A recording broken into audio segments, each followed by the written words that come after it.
E aí, pessoal, tudo bem com vocês? Esse vídeo está sendo patrocinado pelo Lucas. E vocês que assistem vídeos meus sobre qualquer coisa que eu fale, vocês devem estar cansados de escutar minha voz. E mais do que cansados de escutar minha voz, vocês devem estar possessos caso vocês esperem um conteúdo específico.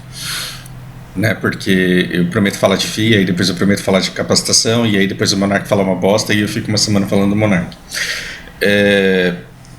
A gente vai falar sobre fundos imobiliários e eu acho que esse vídeo aqui ele vai ser muito bom. Eu acho que eu vou me orgulhar muito de ter feito esse vídeo aqui depois que eu terminar ele, porque é um vídeo, cara, que como eu queria que alguém me contasse isso quando eu comecei a investir. Então vamos lá. Se você perguntar pra mim, e eu acho que eu falei isso no outro vídeo. É engraçado que eu já esqueci tudo que eu falei no outro vídeo, desculpa, gente. Então, se eu ficar repetindo coisas que eu já falei, assim, desde que eu me contradiga, né? Porque aí vai ter alguma coisa errada, mas me perdoem aí se eu ficar muito repetitivo, porque eu já esqueci o que eu falei no outro vídeo. Se você me perguntar se fundos imobiliários, eles são um bom investimento por natureza, se você me perguntar se eles são um bom investimento por natureza, eu vou falar que não, que eles são uma bosta. Mas se você me perguntar se fundos imobiliários criam oportunidades de bons negócios, aí eu vou falar que sim, até mais do que mercado de ações, porque é muito mais fácil você identificar uma oportunidade muito boa no mercado de fundos imobiliários do que no mercado de ações, porque assim, às vezes o preço de uma ação cai e você fala, puta merda, vou comprar um monte, vou encher a bacia. Aí depois você descobre por que caiu o preço, porque era uma informação que você não teve acesso. Com ações você tem muito mais surpresa nos relatórios, né? Vem um relatório de um banco, você fala, porra, não esperava que viesse só isso. De uma seguradora, puta, os caras tiveram sinistro pra caramba. Você investe lá numa fábrica de macarrão, aí os caras, pô, o trigo subiu, o preço caiu, teve que subir e eles perderam o cliente. Então, com ações é muito mais fácil as coisas inesperadas acontecerem. Significa que no mercado de imóveis essas coisas não acontecem? De jeito nenhum. Sempre. Um monte de fundos vai aparecer com um monte de surpresas agradáveis. O problema é que essas surpresas geralmente criam oportunidades, e elas não criam oportunidades porque os fundos imobiliários, eles são um investimento bom. Eles criam oportunidades porque o investidor típico do fundo imobiliário é um investidor novo, é um investidor que não lê, e quando lê não tem bom discernimento. A grande maioria dos investidores de fundos imobiliários segue diquinha de youtuber e, portanto, se lascam. Então, lembra que eu falei que tinha muito medo de começar a falar sobre investimentos porque a probabilidade de eu levar a gente a perder dinheiro era muito grande? Até hoje eu tenho essa preocupação. E você tem muito mais gente perdendo dinheiro até hoje do que gente ganhando dinheiro. Embora muita gente tenha conseguido bons negócios aí, a grande maioria das pessoas só conseguiu esses bons negócios porque alguém fez um péssimo negócio. Então, precisamos falar sobre isso. Eu pensei em 4 fundos, e pelo amor de Deus, não pensem que isso daqui é recomendação, mas que exemplificam muito essas janelas, essas oportunidades que são criadas, desde que você tenha disposição para ler relatório, disposição para conversar com o gestor, disposição para buscar informações e disposição para entender o que o mercado pensa sobre um fundo. Porque, gente, ações não é só quanto uma empresa vale, é quanto o público, as pessoas, o mercado acredita que alguma coisa vale. E você consegue ganhar nessa diferença. Então não basta você saber se o fundo é bom ou ruim, você tem que saber o que as pessoas pensam sobre esses fundos, porque aí você consegue entender o que as pessoas estão fazendo e consegue se posicionar no meio do que as pessoas estão fazendo. Por que fundos imobiliários eles são horríveis? Por quê? Porque eles fazem emissão. Os caras fazem emissão dos papéis, colocam para vender, e você compra. Ele pega o dinheiro que eles arrecadaram com essa vaquinha, eles vão lá e compram um monte de imóveis. E aí eles alugam esses imóveis e eles compartilham com você. Eles cobram taxas altíssimas, e aí você vai ter um problema. Esse fundo ele vai poder comprar, vender imóveis, ele vai poder negociar com os inquilinos, ele vai poder alterar algumas coisas no contrato, e você não vai ficar sabendo. E se você ficar sabendo, você vai para uma assembleia onde você terá votos proporcionais às cotas que você tem. Então, vamos pegar um fundo que seja de 1,5 bi. É que esse fundo aqui é pequenininho. Pega um fundo de 1,5 bi, aí você compra 2 cotas de R$ 100. O seu voto ele vai fazer alguma diferença na Assembleia? Não. Então, você tem que entender que fundos eles são horríveis porque eventualmente eles abrem as pernas para inquilinos poderosos. O que é abrir as pernas para inquilinos poderosos? Eu tenho um único cliente que é o Banco do Brasil. O cara está falando que não vai pagar. E eu estou falando que ele tem que pagar porque é justo com o meu cotista. Mas ele fala que não vai pagar e ele pressiona no contrato, e ele fala que se ele sair de todos os imóveis, a perda vai ser muito maior. Então tá bom, ao invés de eu corrigir a inflação dos últimos 3 anos, eu vou lá e te dou um desconto de 10% no contrato. E o cotista, que se foda. Pô, mas assim, fundos são horríveis porque eles abrem as pernas para inquilinos poderosos. Às vezes ele vê que o inquilino está ruim das pernas, ele prefere dar um desconto, ele prefere dar uma carência do que perder o inquilino, porque ele sabe que ele vai ter dificuldade para alugar naquele ponto. É claro que tudo depende de oferta e de demanda, mas quando o inquilino é muito poderoso, ele pode eventualmente fazer uma coisa que não seja favorável para o cotista. O que é uma emissão acima do VP? A gente precisa explicar o que é uma emissão acima do VP. Se você pega, por exemplo, 100 milhões, se você pega 100 milhões e divide por cotas de R$ 100, quantas cotas você vai ter? 1 milhão de cotas. Essa conta não é difícil, certo? Aí vamos supor que ele comprou um prédio e aí descobriram que tinha, sei lá, uma mina d'água correndo no meio do prédio e que isso aumentava o risco e requeria uma obra lá e você não sabe o que é. E aí, no ano seguinte, os caras foram lá e reavaliaram o imóvel. E agora ele vale não 100 milhões, mas 80 milhões. Pronto, você já teve uma queda no valor patrimonial. O que é uma queda no valor patrimonial? O cara que pagou R$ 100 na cota, antes ele tinha R$ 100 de imóveis. E agora o que aconteceu? O cara que pagou R$ 100 na cota, ele tem só R$ 80 no imóvel. Azar do cotista, porque isso daí é coisa que acontece. Poderia ter valorizado, poderia estar 120, 115, porque o bairro lá valorizou. Independente disso, o fundo ele sempre vai ter uma coisa que você vai chamar de valor patrimonial, que é esse negócio aqui, ó. Valor patrimonial é quanto vale uma cota do fundo. Quanto vale uma cota do fundo. Se você pegar a quantidade de cotas e multiplicar pelo valor patrimonial da cota, você vai chegar no patrimônio líquido do fundo. A conta é simples desse jeito. Fundos, eles fazem emissões abaixo, né, que eles fazem acima é ótimo. Eles fazem abaixo do VP. Por que eles fazem emissões abaixo do VP? Vamos supor que o MGLG ele vai querer fazer uma emissão hoje. Quando ele lançou esse fundo, a cota patrimonial valia mais ou menos uns R$ 100. Posicionou, gastou, fez reforma, gastou com isso, gastou com aquilo, não sei o que, deu uma diminuída, e aí agora que você vai avaliar, a cota patrimonial vale R$ 96,88. Aí ele está querendo captar dinheiro. Ele vê uma oportunidade, ele fala, puta, eu tenho um terreno muito barato ali que eu consigo alugar bem. Eu quero dinheiro para comprar esse terreno. O que ele vai fazer? Ele vai fazer uma emissão de cotas. Só que todas as cotas elas têm que ter igual valor. Aí ele vai falar, eu vou emitir, sei lá, 100 mil cotas de R$ 96,88. Alguém vai comprar essa cota? Não, porque ela é igual a todas as outras que já existem. O fundo é o mesmo, você só tem um tipo de cota. Por quanto você consegue comprar na B3 uma cota desse fundo? R$ 52,92. Se você compra na B3 por R$ 52,92 de alguém que está querendo vender, faz sentido você pagar pelo mesmíssimo papel, por um papel igual, R$ 96,88? Não, porque ninguém vai ser imbecil de comprar por R$ 96 o negócio que na loja do lado está sendo vendido por 52. Aí o fundo fala, pô, é verdade. Então o que eu vou fazer? Eu vou emitir 100 mil papéis a R$ 52. Quando o fundo faz isso, ele fode com o cotista. Por que ele fode com o cotista? Porque se você multiplicar isso daqui pelo número de cotas do fundo, você vai chegar nesse valor aqui. isso daqui vezes a quantidade de cotas do fundo, você vai chegar nesse valor. E aí você chega num valor que o cotista tem que representa o patrimônio líquido do fundo. Se o fundo ele emite a mesma quantidade de cotas nesse valor aqui, quem entra paga muito barato, mas quem já tinha se fode demais, porque isso daqui vai ser diluído. É como se você pegasse 96 e 88, que é o valor do patrimônio líquido hoje, do valor patrimonial da cota hoje, somasse o preço da emissão dele, que é 52,92, para ele ser competitivo com o mercado secundário, e dividisse por 2.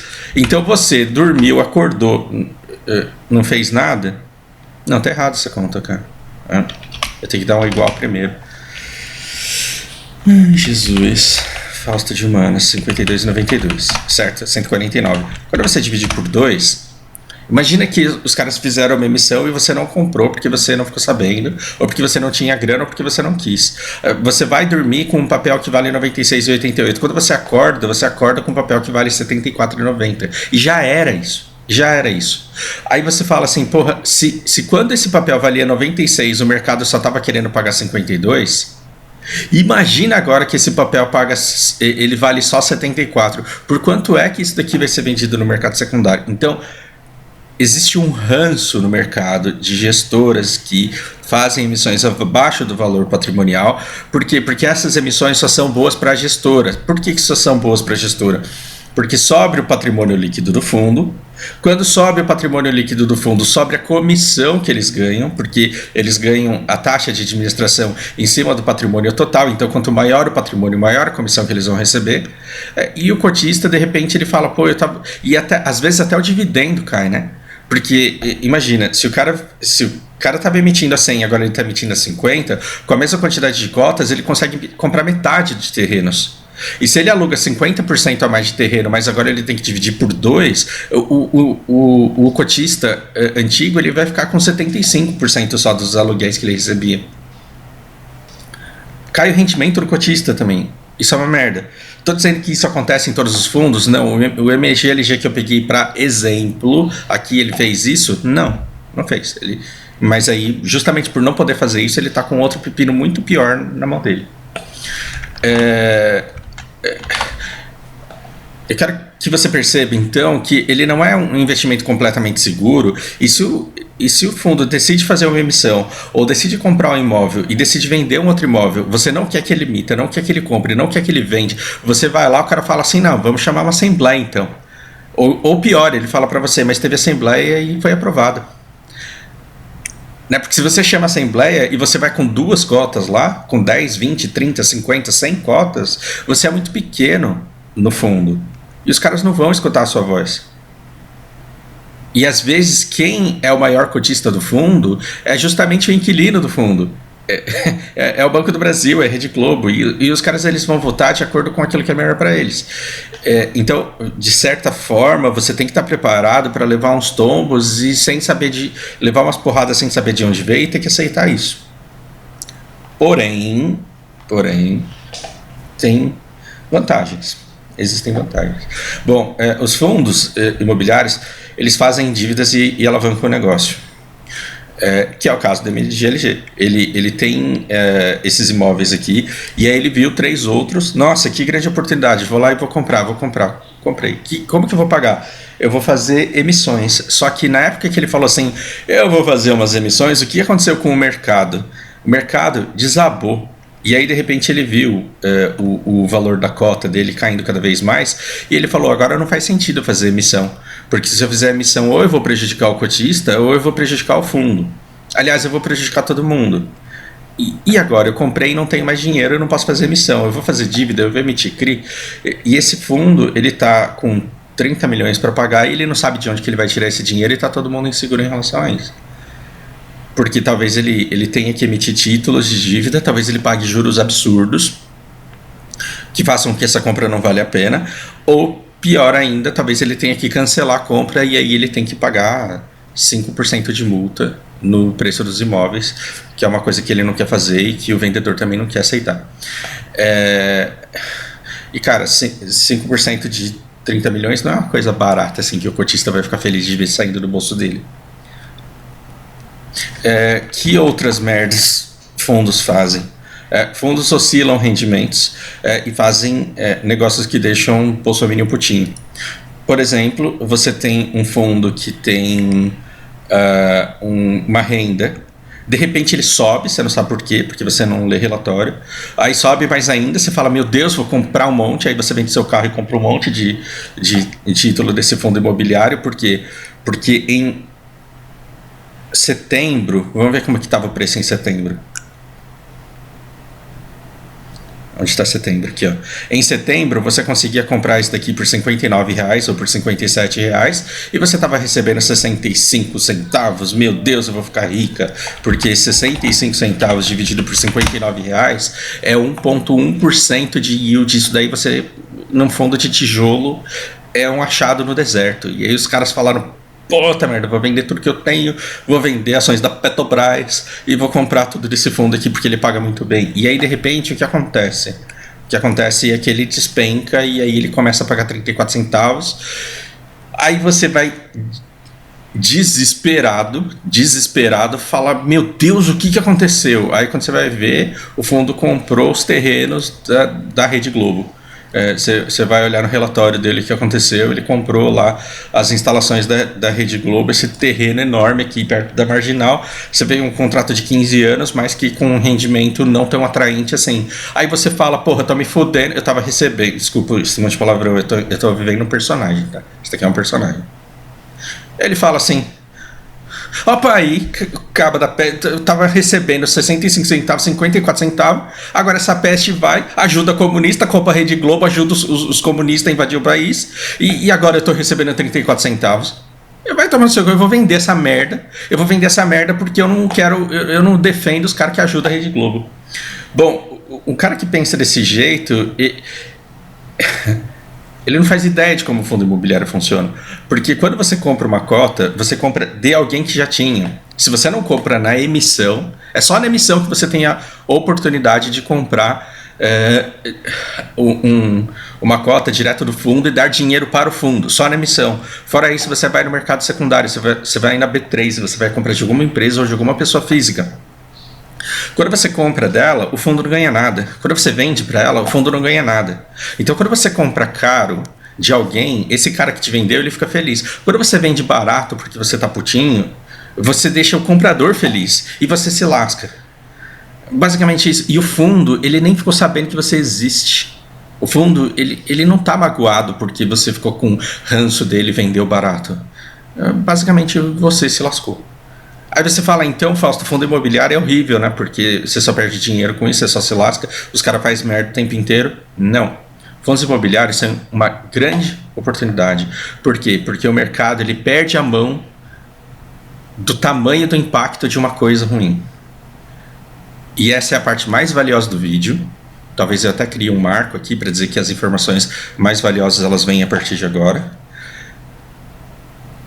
Você tem que saber o que deu de ruim e o quanto isso jogou o fundo para baixo e se era para ele ter caído tanto assim ou não. Porque se não era para ele ter caído tanto quanto ele caiu, talvez você tenha uma oportunidade de compra. E o que vai definir o seu yield, o que vai definir o seu rendimento é o momento de entrada. Tudo se baseia no preço que você paga. É como se você comprasse um título de renda fixa que vai te render aquela taxa para o resto do tempo que você ficar lá, salvo as alterações que vão ocorrer dentro desse fundo. E aí agora eu vou começar a dar exemplos.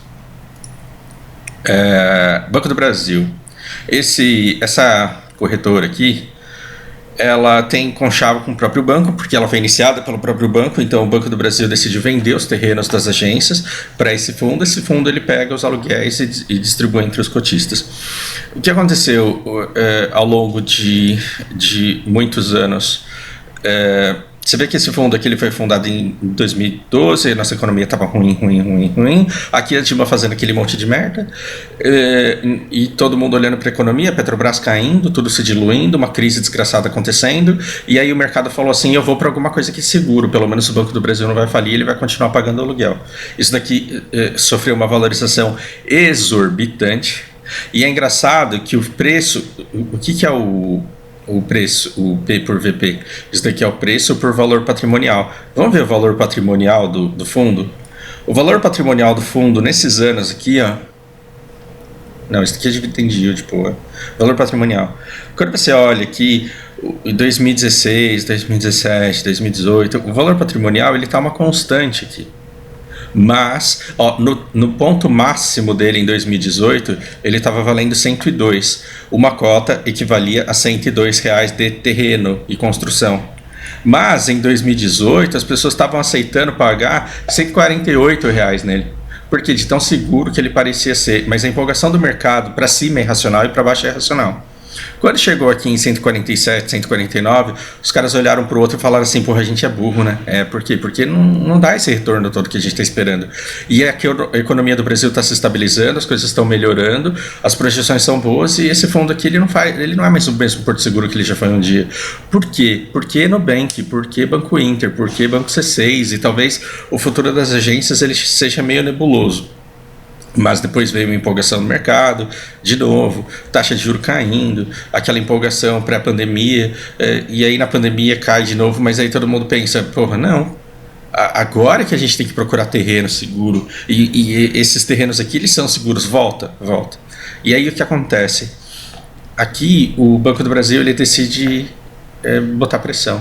Olha, eu preciso otimizar os meus gastos, um banco que bate recordes de lucratividade, um banco que tem, cara, muita grana. E quando você olha para as agências, quando você vai olhar vai ver onde são essas agências, elas são nos lugares, nas agências mais tradicionais do fundo.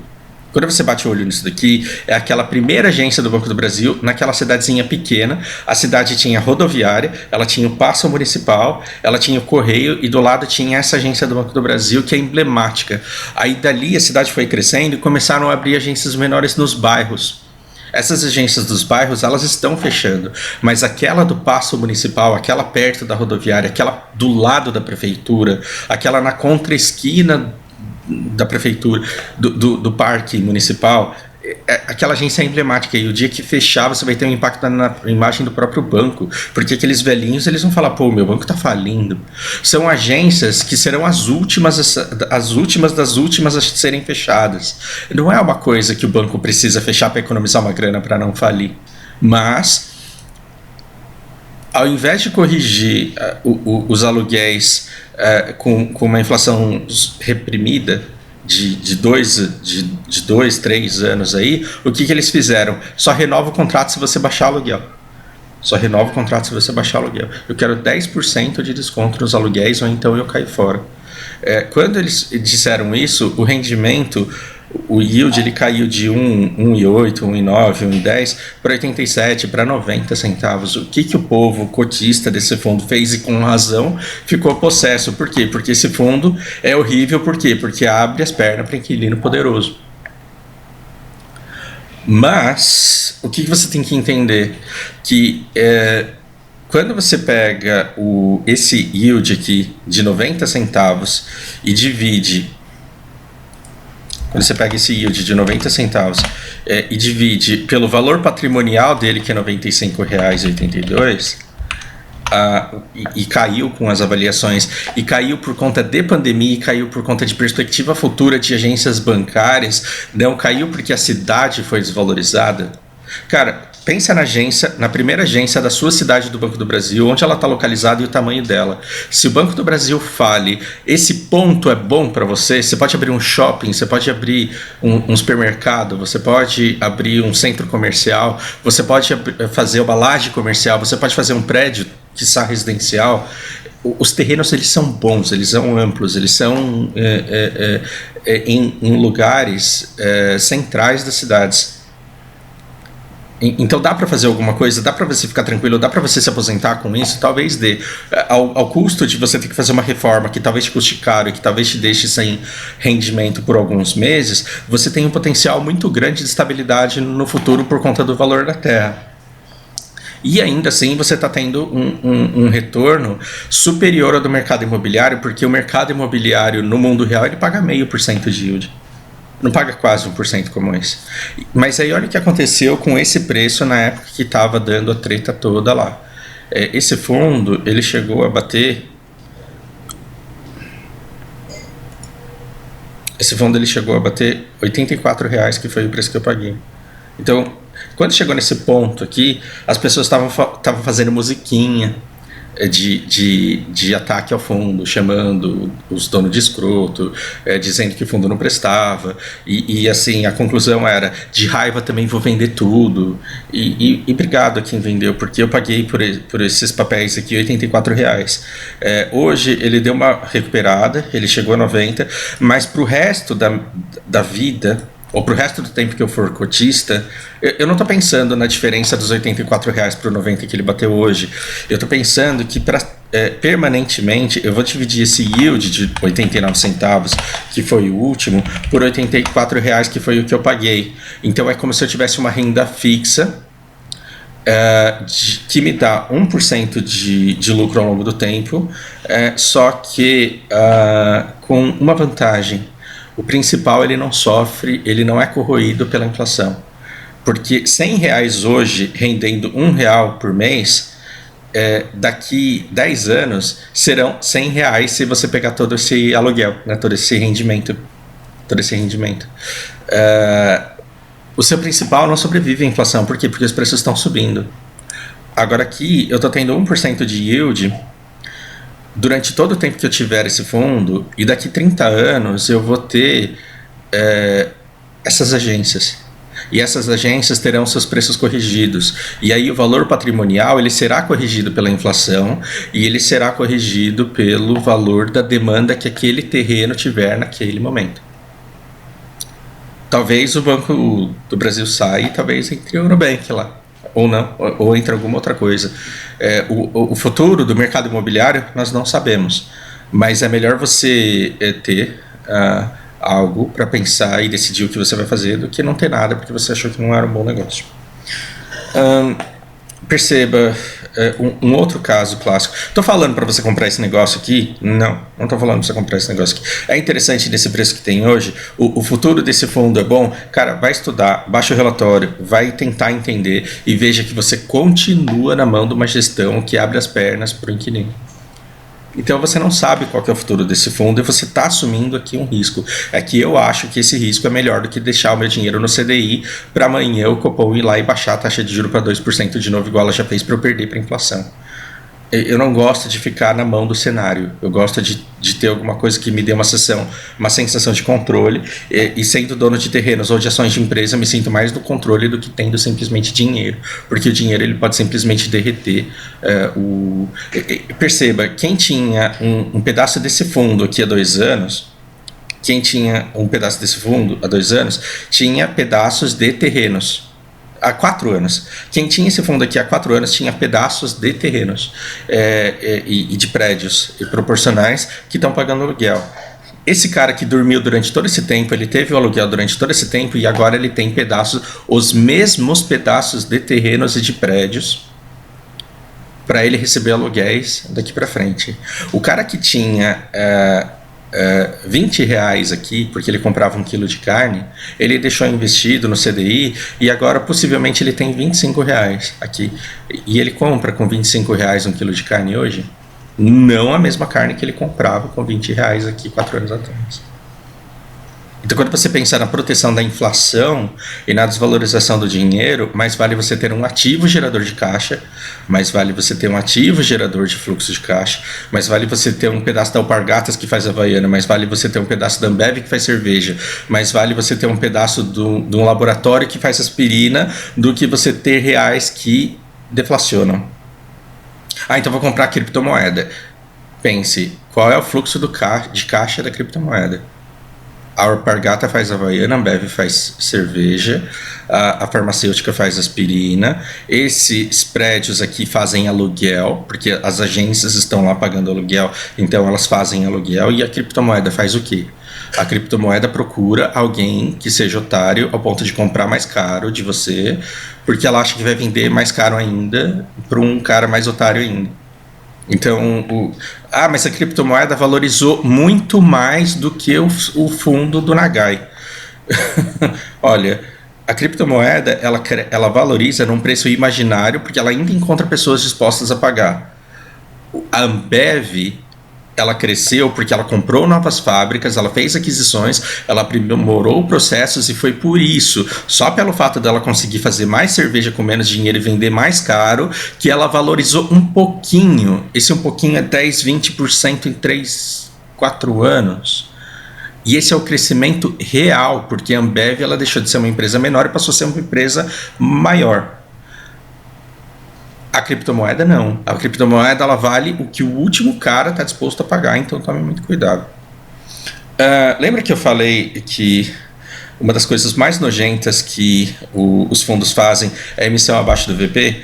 Bom, cada fundo é único, cada fundo tem uma gestão única, você deve conhecer todas as gestões, quer dizer, as gestões dos fundos que te interessam para saber como eles se comportam. Eles sempre têm core values, eles sempre acreditam em algumas coisas e eles sempre preferem algumas coisas. A REC, que é a gestora desse fundo, ela tem uma coisa para ela, e ela diz abertamente para todos os cotistas e não esconde isso deles. Nós não vemos problema em fazer emissão abaixo do VP. Ou seja, o fundo ele vale 120. Eu não vejo problema nenhum em fazer uma emissão a 110. Por quê? Desde que o cotista ele perca valor, mas ele ganhe no final com rendimentos de aluguéis. Se for vantajoso para o rendimento e para a estabilidade do cotista, a gente não se importa. Quando eu olhei para esse fundo, eu falei, não vejo isso com bons olhos, mas também não vejo como imperdoável. Não vejo com bons olhos, mas também não vejo como imperdoável. Bom, em determinado momento do ano passado, esse fundo ele foi lá e fez uma emissão muito abaixo do VP. Por quê? Porque o valor patrimonial dele, do fundo, que ele teve um ganho expressivo agora nessa última avaliação. Isso daqui é lucro contábil, tá? Isso daqui é o lucro contábil. Uma vez por ano os caras avaliam o preço dos imóveis. Eles avaliaram em 96,35, 96 e 94, 96. E aí chegou em esse ano, os especialistas foram lá, independentes, fizeram uma avaliação e falaram, olha, esses terrenos aqui valem 121. Como não foram vendidos e como não serão vendidos, isso daqui não é lucro realizado, isso daqui é lucro contábil. O terreno vale mais. Nessa época aqui eles fizeram uma emissão muito abaixo do VP, coisa de R$80, coisa que estava se aproximando ali a cota, né, de cerca de R$80, R$90, uma coisa que se aproximava do valor da cota na época. O que aconteceu com a comunidade de FIIs? Queimou colchão, xingou gestor, fez musiquinha chamando o gestor de filha da puta, de arrombado, de corno, de desgraçado. Ligaram lá ameaçando os caras, fizeram um escarcéu e ela cancelou isso. Ela cancelou a emissão de tanto que todo mundo colocou pressão. Tudo bem, quando alguém faz uma cagada, as pessoas elas gostam de corrigir, mas elas gostam de linchar. As pessoas querem ver o monarca sofrendo. Eu acho isso ridículo, essa necessidade de linchar, de destruir, de acabar com a vida da pessoa. Como que um cotista burro acaba com a vida da gestora? Vendendo cota barato. Vamos derrubar o preço dessa merda. Eu vou me livrar dessa bosta porque o gestor é um cuzão que emite abaixo do VP. O que aconteceu com o preço? Todo mundo começou a vender isso. Deve ter até algum influenciador que gerou esse pensamento burro na cabeça de um monte de gente. Os caras emitem abaixo do VP, vou vender. Emitem abaixo do VP, vou vender. Emitem abaixo do VP, vou vender. Quando chegou aqui em R$70, eu falei, não, cara. Eu vou começar a vender as minhas ações e eu vou comprar porque tá muito barato. Tá muito barato por quê? Porque, primeiro, a emissão foi cancelada e, segundo, os caras eles têm uma estratégia que eles compram terrenos judiados, eles compram galpões judiados, com a expertise que eles têm, eles reformam esses galpões judiados, geram valor, refrigeram galpões, modernizam galpões e aí eles vão lá e alugam por um preço melhor e eles fazem aquele build to suit no meio do mato, no meio do nada, mas que é bom para aquele cliente especificamente e fazem aquele negócio para ele, com contratos longos para o cara ficar lá um bom tempo. Então, quando você olha para a gestão, você vê que ela é muito boa, que ela valoriza os terrenos, embora ela tenha esse risco de diluir valor patrimonial, porque ela faz sim essas emissões e ela arca com as consequências disso. Esse fundo aqui, ele tem risco? Tem. Por quê? Porque esses inquilinos, eles são únicos. Se um inquilino desse devolve um galpão desse aqui, que foi refrigerado para ele, que foi feito para ele, ele até vai pagar uma multa? Vai, só que você vai alugar para quem depois? Talvez você não consiga alugar para ninguém depois. É de risco alto? é concentrado, é arriscado, é afastado, embora essas cidades sejam hubs e sejam muito demandadas, é muita pretensão achar que nos próximos 20 anos você não vai ter ninguém devolvendo um negócio aí que vai ficar vazio durante muito tempo e que vai impactar o rendimento de todo mundo. Então é um fundo que tem risco, é um fundo que tem dívida também, é um fundo alavancado, ele tem uma série de fatores a serem considerados, tem, só que era para esse preço ter caído tanto assim? Não era. A prova disso é que deu uma valorizada. Então, esse fundo ele é bom hoje? Sinceramente, eu não sei se ele é bom hoje. Mas eu tenho convicção de que quando eu comprei esse fundo por 70 conto, que ele era. E aí, se você pegar esses... lembre-se, é sempre o preço da entrada que forma o seu preço ao longo de todo o carrego do papel. O rendimento dele, ele oscila bastante também. Ele não é todo mês redondinho, quadradinho, bonitinho. Agora vamos pegar o menor rendimento de todos esses. Se eu pego 70 centavos e divido por R$70, que foi o que eu paguei, tcharam, 1%. O mercado imobiliário no mundo real, fora da B3, ele paga 0,5% de aluguel sobre o valor do patrimônio. Lembre-se, se você tem uma casa de R$1 milhão, quanto que é 0,5% de 1 milhão agora? Você vai conseguir 5 mil de aluguel. Então aqui eu estou conseguindo alugar pelo dobro do que a média do mercado imobiliário paga por um proprietário. Mas os caras eles cobram uma taxa de gestão exorbitante. É muito caro essa taxa de gestão que você paga para os caras. Quanto está entrando de aluguel para mim? 1%. Tá bom? Para mim tá. Então foda-se. Tô comprando mais agora que tá 80? Não, porque eu não sei se é um bom negócio.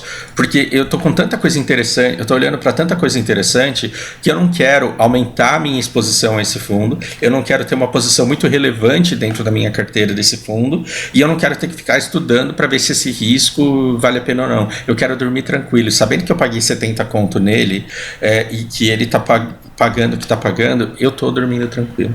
Isso tá me deixando feliz. Então, o MGLG ele foi um caso mais engraçado ainda. Estão mandando você comprar esses fundos? Não, pelo amor de Deus. O MGLG ele foi mais engraçado ainda. Por quê? Porque ele já estava com o abacaxi na mão. Como que você vai pagar 30 milhões de janeiro? Não sei. Talvez eu tenha que emitir uns CRI aí. Talvez eu tenha que emitir um... Mas eu estou negociando. Eu estou tentando adiar esse negócio. Cara, um rolo danado. A Mogno, ela comprou vários imóveis. E aí o que aconteceu? Quando ela fez a compra dos imóveis e passou os imóveis pro nome dela, imóveis que eram do BTLG, o inquilino, quando ele foi pagar o aluguel, ao invés de pagar para a Mogno, ele pagou para o BTLG. Ao invés de pagar para o fundo, ele pagou para o outro, que era o anterior. O que teve que fazer? O outro fundo não podia repassar o dinheiro, porque isso daí ia gerar um problema contábil gigantesco. Então o outro fundo ele teve que devolver o dinheiro para o inquilino pagou para eles e aí passou a data de pagamento de dividendos. Eles não puderam pagar como dividendos mais. E aí o fundo falou, porra, se a gente não distribuir, a gente vai acabar com a nossa imagem perante o cotista. E o que eles fizeram? Eles distribuíram como amortização. A amortização é devolução de capital. Gera problema? Gera, mas a gestão ela foi transparente e ela falou, galera, eu tenho um problema. Ou eu não distribuo e distribuo o dobro o mês que vem, ou eu distribuo agora como amortização e gera uma dor de cabeça para vocês ajustarem preço médio. E esquece essa parte técnica aqui e depois, se você quiser, você vai estudar. Nós preferimos, porque nós sabemos que muita gente depende desses rendimentos para pagar seus boletos, nós preferimos não deixar vocês sem rendimento e pagamos 63 centavos de amortização, vocês se virem aí. Isso foi bom, porque a pessoa ela recebeu o dinheiro, mas quando você olha aqui, você percebe que ele pagou rendimento em julho, agosto, setembro, outubro. Cadê novembro? Não tem novembro. Tem dezembro de 2021, tem janeiro de 2022, mas não tem novembro aqui. E teve uma coisa pior ainda. Dezembro, eles pagaram só metade. Em dezembro, eles pagaram metade. Então, imagina um fundo que estava pagando regularmente 63, 65 centavos, de repente, ficar um mês inteiro sem pagar e depois pagar metade só. Só que essa outra metade, ela veio agora em janeiro e o fundo normalizou. Só que as pessoas, quem não lê o relatório, Quem não acompanhou as declarações da gestora, quem não acompanhou isso, achou que ficou sem pagamento em novembro, achou que recebeu metade em dezembro, ficou puto com o fundo e começou a vender. Então teve gente que vendeu aqui por R$48, intraday bateu R$47. Aí você olha para esses R$47, eles estão rendendo não 33, eles estão rendendo 63. Porque o de dezembro ele foi colocado como 33 aqui, mas ele foi complementado depois. E fechou em 70, porque foi o fechamento anual, eles distribuíram reservas acumuladas. O dividendo aqui foi 70 e agora estabilizou novamente em 63. Esse fundo tem dívida, está alavancado, tem um problema de 30 milhões aí para resolver, não sabe como que ele vai resolver, ele tem um risco sim, só que ainda assim os terrenos que ele tem valem R$96 por cota. E mesmo que você tenha uma desvalorização disso, mesmo que você tenha um problema aí contábil, o que vai acontecer? Isso daqui simplesmente não vai desvalorizar para chegar em R$52. E hoje, se eu pego o yield dele, e divido pelo meu preço médio de entrada, eu tenho 1,2%. É um rendimento excelente? Tem risco e eu posso ficar sem receber por uns bons meses se der uma merda muito grande nele? Pode. Mas e depois que resolver? Aí eu vou ser dono de um pequeno pedaço desses imóveis que estão locados em contratos atípicos de grande duração. Entre esses inquilinos você tem supermercado, você tem fábrica, você tem montadora. E para mim, isso daqui tá bom.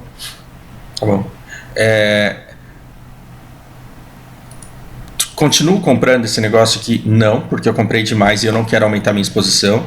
Se der uma merda nesse fundo, eu não quero ficar pobre porque todo o meu dinheiro estava concentrado nele. Mas se você gosta de correr risco, eu acho uma coisa relativamente interessante. Aí é engraçado, né? Porque eu tava triste esse mês, porque eu falei, porra, não compro mais BBPO, não compro mais Helk porque é arriscado, e eu não posso mais comprar MGLG porque o risco é muito alto e eu já tenho muito dele.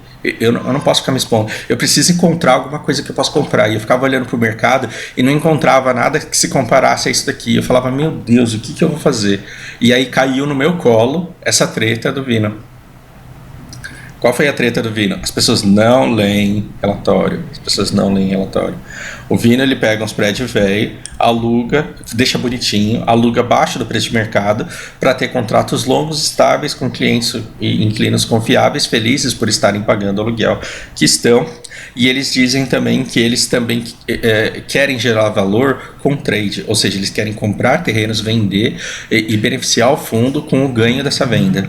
Foi o que aconteceu há um tempo atrás, quando eles compraram a loja da Renner e venderam a loja da Renner. E aí, gente, tem um gráfico muito interessante aqui, porque quando eu bati o olho nesse gráfico, quando eu bati o olho nesse gráfico aqui, ó, eu falei, meu Deus, ele faz umas compras e vendas e de repente o dividend yield dele vai lá para cima e depois cai. Nessa de distribuir muito, o valor patrimonial cai também, e isso não é ruim porque esse dinheiro já foi para a mão do cotista. Mas aí quando eles venderam o terreno eles venderam a loja da Renner, eles geraram um fluxo, uma quantidade de acúmulo a ser distribuído que fez com que durante 3 meses seguidos o pagamento ele fosse elevado. Só porque eles aumentaram a quantidade de reserva, eles tinham reserva de 71 centavos, depois eles tinham 1,46, puta merda, pagaram 46 de dividendo, sobrou 1,23, pagaram 58, sobrou 92, pagaram 65, sobrou 72, pagaram 64, sobrou 74, pagaram 55. O que está acontecendo aqui? A venda de imóveis específicos gerou um acúmulo que garantiu um pagamento constante. Quando eu vi esse gráfico aqui, em novembro, eu bati o olho e falei, cara, esse fundo ele está pagando bem porque ele tem esse acumulado aqui que está sendo distribuído. A hora que esse acumulado acabar, o rendimento vai cair. A hora que o rendimento cair, o preço vai cair. E eu coloquei nas minhas anotações que em janeiro ou fevereiro eu precisava ver o que estava acontecendo com o Vino 11. Por quê? Porque eu falei, com esse preço caindo aqui, com esse acúmulo caindo, uma hora ele acaba, o rendimento cai. Como todo mundo só se baseia em dividend yield, as pessoas vão ficar putas com o fundo e vão querer vender, e esse preço vai cair. Eis que, em janeiro, os caras me fazem essa maravilhosa compra da Rede Globo, que deixou um monte de bolsominion putinho, porque a gente está ajudando o comunismo no Brasil, e a manipulação da informação e os caralho todo, como se isso não fosse uma brisa de político. E aí você olha para a saúde financeira da Rede Globo, você olha para os interesses dela lá, e você vê o contrato que foi feito. E, gente, quando você faz um investimento, você está pensando em longo prazo. Você está pensando como vai ser o mundo, tipo, daqui 20, 30 anos, quando você estiver aposentado. E a minha pergunta é, daqui a 20, 30 anos eu não sei como vai estar São Paulo, mas eu quero ser dono de um terreno perto da Marginal, com essa amplitude, com esse tamanho de espaço não construído, com essa área construível ainda aqui, porque eles podem construir para o lado e podem construir para cima. A Rede Globo está aqui hoje, se amanhã ela sair, o contrato é de 15 anos, mas se daqui 15 anos ou se daqui 2 anos ela sair, eu quero ser dono de uma parte desse terreno, a minha resposta é sim. Essa dívida, o fundo ele está alavancado, tá? Ele corre risco? Corre. Mas os prospectos para o futuro são bons? São. Me incomoda o fato do inquilino ser Rede Globo? Não, me incomoda. Mas concentrou demais neles. Esse não é o meu único fundo. Então não é porque este fundo tem 39% de Rede Globo que eu tenho 39% da minha carteira nele. Não, como esse fundo é 5%, então 39% de 5% está na Rede Globo. E para mim isso daí é ok, para mim isso é um valor pequeno. Quando eu vi o que aconteceu com o preço disso, eu comecei a dar risada, né? Porque o fundo que foi lançado na base de 60, se não me engano, aí ele está valendo R$60. Ele tem uma boa distribuição ao longo desse tempo. Ele tem um valor patrimonial que cai por quê? Cai porque ele distribui, mas ele recupera também. E agora com essas avaliações, as avaliações desse ano elas estão considerando vacâncias e estão derrubando. Não significa que São Paulo vai continuar com vacância para o resto da vida, e não significa que o ano que vem esse 55 não pode dar um salto. Porque era 60 e caiu para 55, mas o ano que vem ele pode ir para 70, porque você pode ter uma demanda maior por lajes corporativas em São Paulo, e você pode ter uma correção suprimida da inflação que não está conseguindo ser repassada aí ainda. Então, para mim, esse fundo está ok. E quando você me oferece isso daqui por R$47,50 só porque tem gente putinho com o fundo, magoado com o fundo, porque o fundo que comprou a Rede Globo ele não queria que comprasse, então veja, os fundos eles são horríveis, porque eles eventualmente vão comprar coisas que você não quer, vão fazer dívida que você não quer, vão fazer emissões que você não quer e vão tomar decisões que não são favoráveis a você, e você não vai ser ninguém lá naquela assembleia. Mas se você souber o momento correto de entrar, e se você não for trouxa de sair em condições desfavoráveis, você pode começar a construir a partir daqui a sua aposentadoria. Você pode começar a construir aqui, a partir daqui, a sua aposentadoria. Então, vamos fazer uma conta de padaria aqui. Suponha que você tem 50 mil reais. Não é qualquer um que tem 50 mil reais hoje em dia. Mas a maioria dos fundos, eles pagam 0,6, 0,7, 0,5, 0,8. Vamos supor que você pegou uns 3 negócios desse aqui seguidos e que todos eles estavam com 1% de yield porque você entrou num momento bom. Se você conseguir 1% de yield em todos eles, você já tem 500 conto por mês. Com 500 conto você compra novas cotas. Essas cotas, se você conseguir entrar um yield de 0,8, todo mês você aumenta o seu rendimento em R$4 somente com retorno dos rendimentos desses fundos. Isso daqui é R$4 de aumento na sua aposentadoria somente com o retorno do próprio fundo que você já comprou, fora os aportes mensais que você vai fazer. Então, Você pode ver, se você investir R$ 50.000 numa taxa de 1% em tijolo, que eu acho um excelente negócio, pode dar merda maior ainda nesses fundos? É claro que pode. Você pode perder? Pode, mas pode ganhar também. É como se você fosse de fato dono de um terreno. Ele pode valorizar ou ele pode desvalorizar. Pode pegar fogo ou pode cair um meteoro de metais preciosos em cima. Enfim, você todo mês vai poder escolher se você quer assim, R$ 500 de renda ou se você quer R$ 4 de aumento na sua renda. Então, ao longo do tempo, você vai começar a fazer acúmulos que vão te dar independência financeira e que são menos turbulentos do que empresas e que estão menos expostos às decisões aleatórias e arbitrárias do cupom. Então, esses 4 fundos são os melhores do mercado? Não necessariamente. São os únicos, tem outros que você deve estudar, sim, são os mais recomendados para especialistas, não porque eles não são os mais seguros, isso daqui é porque eu sou vida louca e eu gosto de risco.